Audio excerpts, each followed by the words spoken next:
저구는 지금 곧 뛰어나가서 보상과 일전을 겨루고 싶었다. 하지만 5년 동안의 감옥 생활은 시골뜨기 소년을 침착하고 판단력을 길러준 것이다. 저구는 생각했다. 내가 지금 곧 뛰쳐나가 싸우면 목숨을 버리는 결과가 된다. 정형과 능소전은 함께 묻히는 소망을 이룰 수 없게 된다. 그렇게 할 수는 없다. 보상은 칼로 정전의 시체를 찌르는데 아무런 반응이 없자 어둠 속을 자세히 살펴보았다.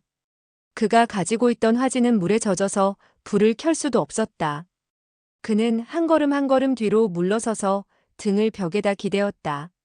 적이 뒤에서 공격해 올지도 모르기 때문이다. 그는 정신을 집중하고 사방을 살펴봤다. 두 사람 사이에는 약간의 거리가 있었으며 비가 떨어지는 소리 외에는 아무 소리도 들리지 않았다. 저구는 자기의 숨소리가 조금이라도 커진다면 곧 목숨을 잃게 되리라는 것을 알 수 있었다. 그는 아주 약하게 천천히 숨을 쉬었다. 그는 느릿느릿 숨을 마셨고 느릿느릿 숨을 뱉었다. 그러면서 그는 생각했다. 한 시즌만 더 있으면 날이 셀 것이다. 이 악독한 중놈이 정형의 시체를 보면 정말 큰일이다. 어떡하면 좋지? 그는 원래 두뇌가 좋지 않은 데다가 정전의 시체를 보상의 손에서부터 보호하려니까 더욱 골치가 아팠다. 그는 정신을 집중하고 생각했지만 도저히 좋은 생각이 떠오르지 않았다. 그러다 그는 마음이 초조해져서 자신을 원망하기 시작했다.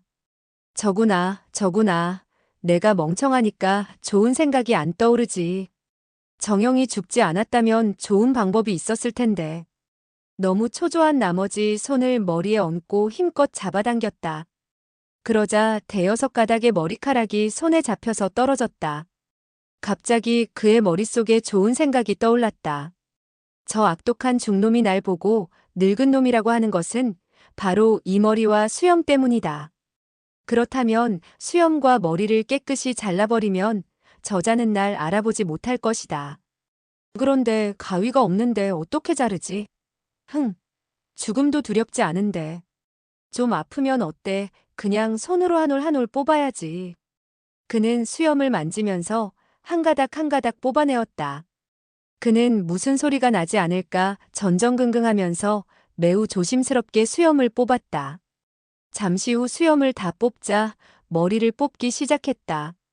수염을 뽑는 것은 별로 고통스럽지 않았지만 머리를 뽑는 것은 매우 아팠다. 그는 생각했다. 이 방법은 너무 멍청한 것 같아. 정형의 혼이 웃겠군. 하지만 더 좋은 방법이 없잖아. 귓가에 보상이 다시 잠자는 소리가 들렸다. 악독한 중놈에게 들킬까봐 약간의 수염과 머리칼을 뽑고는 천천히 뒤로 물러섰다. 반 시즌이 지난 뒤 그는 우물가에까지 빠져나왔다. 잠시 뒤에야 그는 토지묘에서 빠져나올 수 있었다. 비가 그의 얼굴에 한 방울 한 방울 떨어졌다. 묘 밖에서는 보상에게 들킬까봐 두렵지 않았으며 마음대로 머리를 뽑았다. 그는 의심을 사지 않기 위해서 뽑은 머리와 수염을 땅에다 묻었다. 마침내 그는 머리카락과 수염을 한 올도 안 남기고 뽑아버렸다. 자신의 턱과 번쩍이는 머리를 만져보니 늙은 놈이 아니고 대머리가 되어버렸다. 그는 화가 났지만 결국 쓴웃음을 지으며 생각했다. 수염과 머리카락을 뽑았으니 턱과 머리에 핏자국이 남아있을 거야. 흔적을 없애야겠다.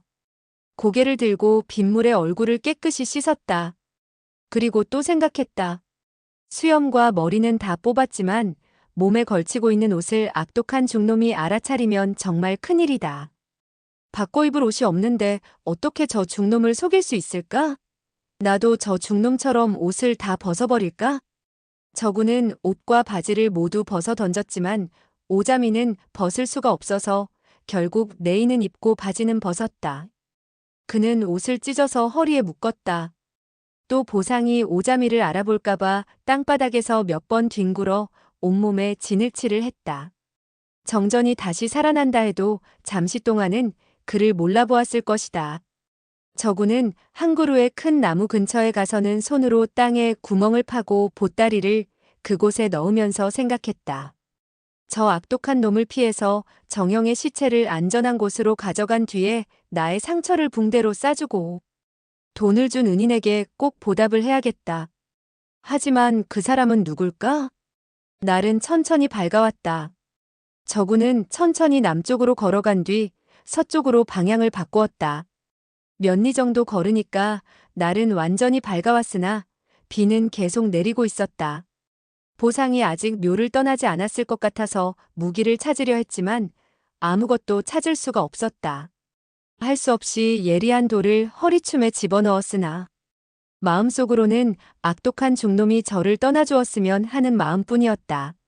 물이 고인 곳에서 자신의 모습을 비추어 보자 너무 이상해서 웃음을 금할 수가 없었다. 그는 계속해서 동쪽의 토지묘를 향해서 걸었다. 그는 걸으면서 생각했다. 내가 미친 척하고 이 고장의 떠돌이 거지인 척 흉내내야겠다. 토지묘에 가까워지자 저구는 큰 소리로 노래를 부르기 시작했다. 옆집의 아가씨, 내 노래를 들어보소. 부잣집 총각에 시집가면 안 돼. 왕공자는 마음이 나빠. 대머리인 나에게 시집을 와야 행복을 누릴 수 있다. 그는 호남의 시골에 있을 때 이 노래를 즐겨 부르곤 했다. 척방과 함께 손을 잡고 개울이나 논두렁을 지날 때 이 노래를 수천 번도 더 불렀다. 그런데 노래를 부르자니 마음이 쓰라려왔다. 지금 자신의 노래를 듣는 것은 자신의 사랑하는 사매가 아닌 악독한 중놈이라고 생각했기 때문이었다. 토지묘에 가까워지자 그는 더욱 큰 소리로 노래를 불렀다. 대머리 총각, 무슨 속셈이 있는 거야? 나처럼 예쁜 처녀에게 장가오고 싶어. 하지만 머리에 머리카락이 없어서 안 돼. 하지만 여기까지 불렀을 때 보상이 토지묘에서 걸어 나왔다. 그는 상의를 허리에 걸치고 누군가하고 머리를 밖으로 내밀고 두리번거렸다. 저군이 노래를 부르면서 걸어오고 있었다. 머리는 완전히 벗겨졌으며 노래는 엉터리로 부르고 있었다. 그는 웃음을 참지 못하고 말했다. 아, 대머리 이리 와봐. 저군은 노래를 부르듯이 말했다. 무슨 일로 그러시나요? 저에게 금을 주실 것입니까? 아니면 은을 주실 것입니까? 스님께서 돼지고기를 주신다네. 그는 노래를 부르면서 접근을 했다.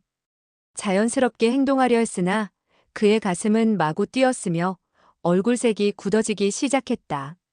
다행히 보상은 그것을 발견하지 못하고 말했다. 대머리 가서 먹을 것을 찾아오면 큰 상을 내리겠다. 돼지고기 좀 있어. 저구는 고개를 저으면서 말했다. 이곳에는 돼지고기가 없어요. 보상은 소리쳤다. 노래를 부르지 말고 말로 해. 저구는 혓바닥을 쑥 내밀어 보이고 억지로 바보 같은 웃음을 웃으면서 말했다. 대머리 아삼은 시골 노래의 습관이 되어 말을 잘 못해요. 스님, 이곳에서 심리 안에는 사람이 살지 않아요. 돼지고기는 물론이고 쌀밥도 찾기 힘들어요. 서쪽으로 시보리만 가면 조그만 마을이 있는데 술, 고기, 닭 모든 것이 다 있어요. 먹고 싶으면 갔다 오세요. 그는 보상을 이길 수 없다는 것을 알기 때문에 보상이 제발 자신의 말을 믿어 서쪽으로 가면 시체를 안고 도망치려 했다. 하지만 비는 그치지 않았고 계속해서 두 사람의 몸에 내렸다. 보상이 말했다. 가서 먹을 것 좀 찾아와.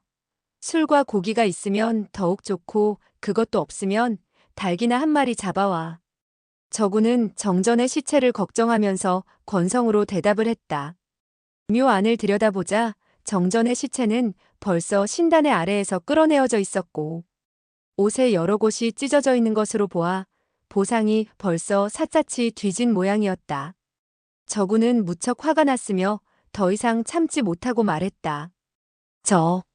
저 사람은 당신이 죽였군요?